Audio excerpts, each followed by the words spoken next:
Plato never saw a smartphone, but he saw something deeper: how illusions shape minds. Today, social media is our cave, and Plato's wisdom, it's more urgent than ever. Imagine, for a moment, the ancient philosopher stepping into our digital age. He'd likely be bewildered by the glowing screens and endless streams of information. Yet, beneath the surface, he'd recognize a familiar pattern, one he warned about over 2 millennia ago. In Plato's Allegory of the cave, prisoners are chained, facing a wall. They see only shadows cast by objects passing before a fire behind them. These shadows become their reality. Now, replace those shadows with curated feeds. The prisoners with users trapped in echo chambers, and the act of breaking free with a digital awakening. And if they could kill him, will they not actually kill him? Plato wrote in Book 7 of the Republic. This chilling line takes on new meaning in our hyperconnected world. When we challenge someone's digital reality, the backlash can be swift and severe. Algorithms reinforce beliefs, limiting exposure to diverse perspectives, creating a cycle that's hard to break. But what about our online personas? Plato's theory of form suggests that the material world is merely an imperfect copy of eternal truths. In this light, our carefully curated profiles are shadows of our true selves. The philosopher would urge us to look beyond the screen, to seek truth rather than likes, to embrace reason over reaction. Plato believed the material world was a distortion of eternal truths.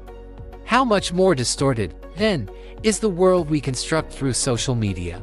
Each post, each share, each carefully filtered photo, they're all imperfect copies of reality, further removed from the truth Plato sought. Now, imagine Plato hosting a Twitter space. It's an amusing thought, but not far from his method, the Socratic dialogue. His preferred teaching tool was all about questioning, not shouting. In an age of hot takes and viral outrage, Plato would advocate for thoughtful discourse. He'd tweet, "Is what you see online the full truth, or merely a reflection?" Consider the ancient Athenian agora, a place of open discourse and exchange of ideas. Now look at Instagram or TikTok, curated marketplaces where ideas are packaged and sold like products. Plato would warn us, don't buy every idea you see. Question the source, the motive, the underlying assumptions. In our world of likes and shares, Plato would remind us that popularity doesn't equal truth. He feared the crowd's approval over reason, and would view today's influencers as modern-day sophists, masters of persuasion without substance. As noted by scholars, Plato distinguished philosophers from sophists based on their pursuit of truth versus mere persuasion. But would Plato tweet? It's a fascinating question. In his work Phaedrus, he actually criticized writing as inferior to spoken dialogue. He feared that written words couldn't defend themselves, couldn't adapt to the listener. Imagine his reaction to the rapid-fire, often thoughtless exchanges on social media. He'd likely use these platforms cautiously, if at all, and certainly never for self-promotion. This brings us to a crucial question: who should lead online discourse in Plato's ideal society? Philosopher kings ruled those who loved wisdom and had the virtue to use it well. Today, our online world is often led by viral entertainers and polarizing figures. Plato would challenge us to elevate wise, virtuous thinkers in our digital spaces. So how do we escape this modern cave? Plato might suggest a digital detox as a form of philosophical awakening. Step away from the shadows on the wall or the screen and question everything, even your carefully curated feed. It's not about abandoning technology, but about using it wisely, with awareness. If Plato were to post on social media, what would it look like? Probably short dialogues, probing questions like, what is justice in the age of algorithms? No memes, no clickbait, just clarity. He'd challenge us to think deeply, to question our assumptions, to seek truth beyond the surface. In the end, Plato wouldn't call for the abolition of social media. He'd challenge it, push it to be better. He'd ask each of us, are you living in truth or merely scrolling through shadows?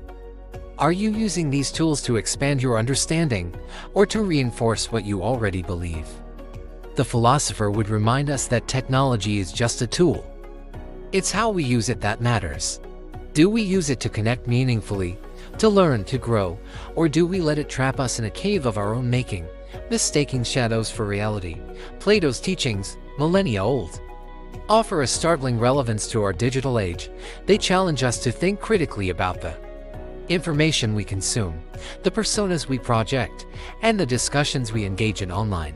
They remind us that the pursuit of truth and wisdom should guide our actions, both online and off, as we navigate the complex world of social media. Let Plato's wisdom be our guide. Question everything, seek diverse perspectives, use reason over reaction, and always strive to see beyond the shadows on the wall or the screen. In doing so, we might just find a way to use these powerful tools not just for connection, but for genuine understanding. We might create digital spaces that foster wisdom, not just engagement. We might, in our own small way, step out of the cave and into the light, grow relentlessly, but grow wisely. That, perhaps, is what Plato would say about social media.